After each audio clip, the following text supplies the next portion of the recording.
Bonjour, je vous propose d'aborder d'une manière toute simple et toute évidente la première gamme que tous les musiciens travaillent, qui est la gamme de Do majeur, qui a cette spécificité d'être composée de 7 notes qui ne sont pas équidistantes, puisqu'entre chaque note nous avons un ton d'écart, Do, Ré, Mi, Fa, Sol, La, Si, Do, Ré, un ton, Ré, Mi, un ton, etc. Un ton partout, sauf entre Mi et Fa où il n'y a qu'un demi-ton.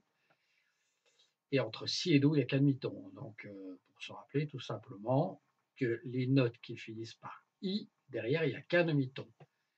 En gros, elles ne sont pas espacées de la même distance. C'est comme si nous avions deux piquets de parc dans un champ, 1 mètre, 1 mètre, 50 centimètres, un demi-mètre, 1 mètre, 1 mètre, 1 mètre et 50 centimètres. Voilà.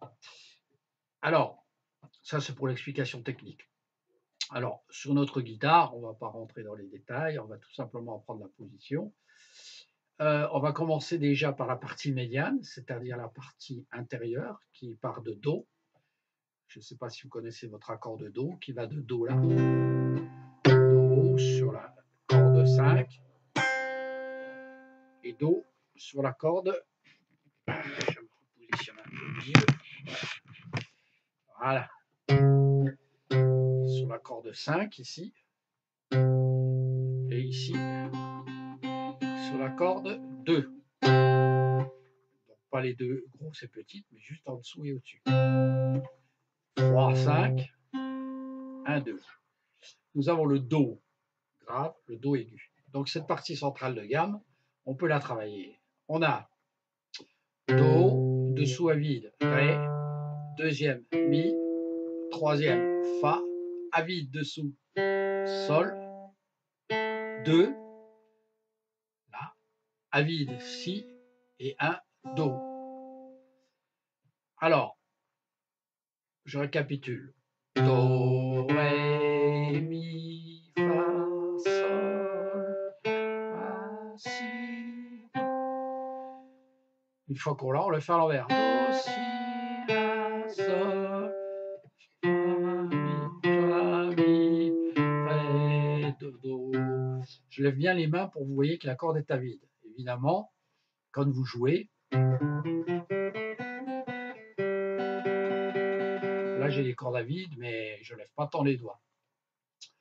Donc, première chose, absolument garder pour chaque case les doigts. On a un exercice de base qui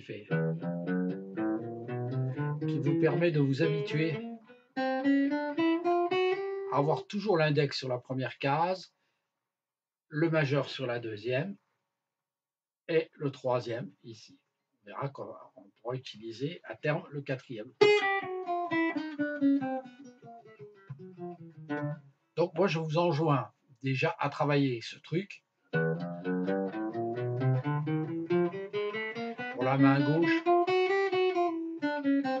en début de séance. À l'allure qui vous convient, l'essentiel c'est que chaque note soit régulière. Il ne faut pas que ça fasse. Voilà. Y aller doucement.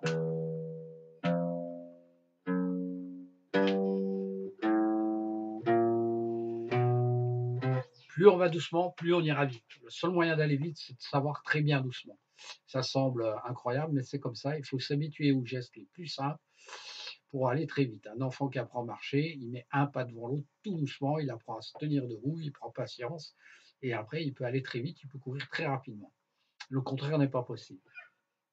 Et ensuite, la deuxième chose, c'est que il faudra toujours essayer de travailler en gardant cette position et éventuellement, une fois qu'on commence à savoir sa gamme, travailler sans regarder le manche grâce à cette technique de main qui ne bouge pas, avec le pouce qui est derrière la deuxième case et au milieu, ici, et un poignet bien cassé. Grâce à cette technique, on peut jouer sans regarder.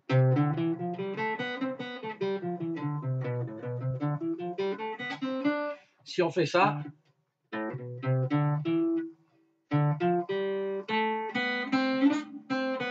c'est impossible. C'est quasiment impossible. Voilà. Donc, je vous propose de travailler cette partie de gamme en priorité.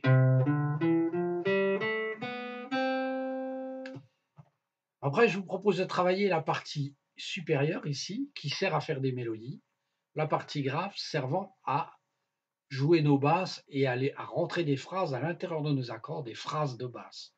Hein, on a un Do, par exemple. Vous voyez, on amorce nos accords grâce à ça. Et cette partie-là, on aura... Ce sera des phrases à l'intérieur des accords. Donc la deuxième partie, on aura Do, Ré, Mi, Fa, Sol. Alors c'est assez facile, puisqu'on repart du Do là. Et en fait, on a 1, 3, 0, 1, 3. Là, en fait, on aura 0, 1, 3, 0, 1, 3, si, do, ré, mi, fa, sol, si, do, ré, mi, fa, sol. Sur la grosse corde, on retrouve toujours ce qu'on a sur la petite, puisque ce sont 2 mi. Donc sur la grosse corde, on aura... Voilà. Et il nous manque ici, pour arriver à do, j'ai mi, fa, sol, la, à mi, et deuxième cas, si, do. Voilà. Conclusion, je travaille cette partie-là, je rajoute ça,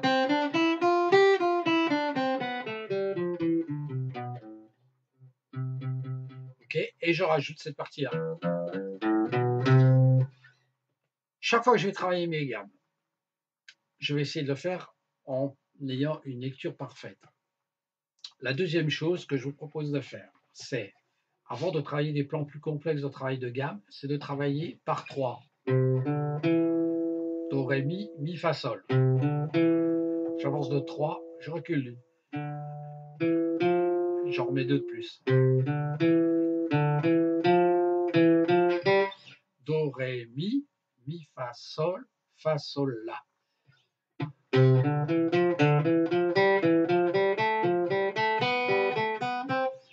Mais en jouant toujours de manière régulière, pas do, ré, mi, mi, fa, sol, pas croche noire, en faisant croche, croche, croche, croche, croche, croche, croche, croche.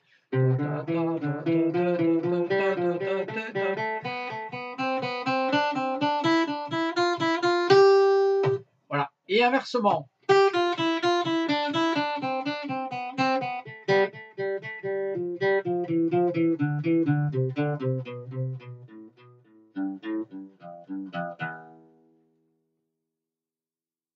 D'accord? Voilà. On le fera par 4 également. Do, ré, mi, fa, sol, etc. En descendant.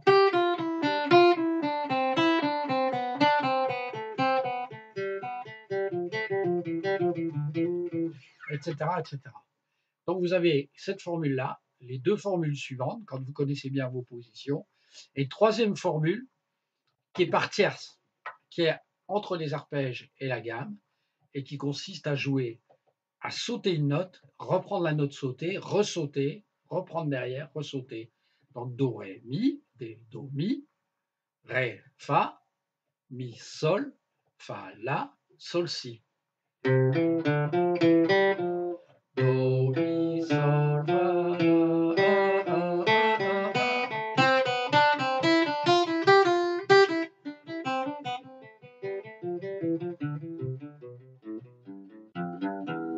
Voilà. Pourquoi tous ces développements?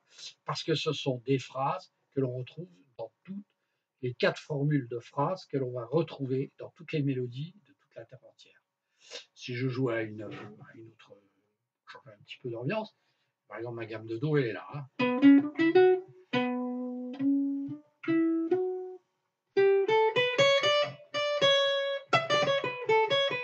Voilà. Si j'utilise ces 4 formules mélangées, je vais pouvoir improviser ou retrouver des phrases qui sont très fréquemment jouées. Note continue, par exemple, note contiguë.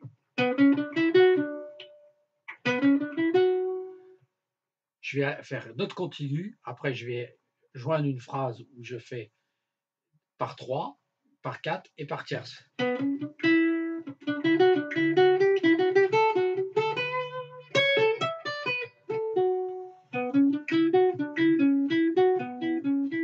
Par tierce, par tierce. Que des tierces. Là. Et là, si je le fais note contiguë, par 4, par 5. Vous voyez, voilà.